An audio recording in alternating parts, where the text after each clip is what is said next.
श्री स्वामी समर्थ.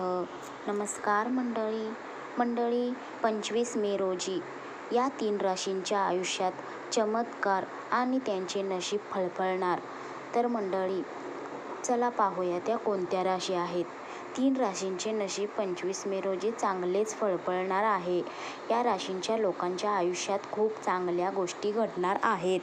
काही लोकांना नवी नोकरी मिळणार आहे, तर काही लोकांना वाहन खरेदी करण्याचा योग येईल. तर मंडळी, चला पाहूया त्या कोणत्या लकी राशी आहेत, ज्यांच्या आयुष्यात ज्यांचं नशीब आता बदलणार आहे. त्यांच्या आयुष्यात चमत्कार कोणता घडणार आहे, कोणत्या राशी आहेत त्या पाहूया. तर मंडळी, 3 राशींसाठी 25 मे रोजीचा दिवस खूपच चांगला असणार आहे. या दिवशी तीनही राशींच्या नशिबात बऱ्याच चांगल्या गोष्टी घडणार आहेत. त्या नशीबवान राशी नेमक्या कोणत्या आहेत, त्याच्या राशीत नेमकं काय आहे ते जाणून घेऊया. चला तर मंडळी, पहिली रास आहे मेष रास. मेष राशींच्या लोकांनी एखाद्या संकल्प केलेला असेल तर तो आज पूर्ण होईल. कामाच्या ठिकाणी तुमचे वजन वाढेल. वरिष्ठ तुमचे कौतुक करतील. तुमचे ऑफिसमधील सहकारी देखील तुम्हाला मदत करतील. ऑफिसच्या पॉलिटिक्समध्ये पडू नका. तर मंडळी,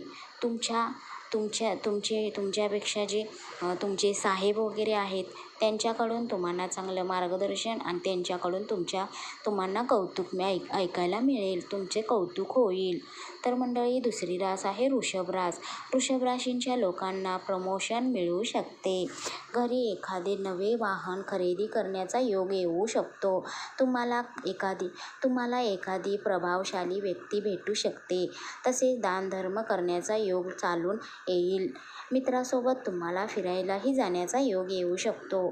तर मंडळी, वृषभ राशींसाठी हा दिवस 25 तारखेचा दिवस खूप महत्त्वाचा आहे आणि खूप आनंदाचा जाणार आहे. तर मंडळी, तिसरी रास आहे मिथुन रास. मिथुन राशींच्या लोकांच्या आयुष्यातील बरेच प्रश्न मार्गी लागणार आहेत. उत्पन्नाचा नवा स्रोत निर्माण होईल. मित्राला मनातील गोष्टी सांगू नका.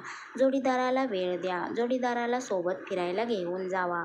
दुसरी गोष्ट म्हणजे कुटुंबातील ज्येष्ठ व्यक्तींना दिलेल्या सल्ल्याकडे दुर्लक्ष करू नका. तर मंडळी, अशा प्रकारे या मिथुन राशींच्या आयुष्यात 25 तारखेला घडणार आहे.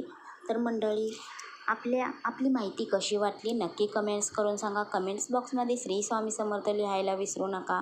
आणि आपला व्हिडिओ आवडला असेल तर व्हिडिओला लाईक करायला पण विसरू नका. आणि आपल्या चॅनेलवरती नवीन असाल तर प्लीज चॅनेलला सबस्क्राईब करा. धन्यवाद. श्री स्वामी समर्थ.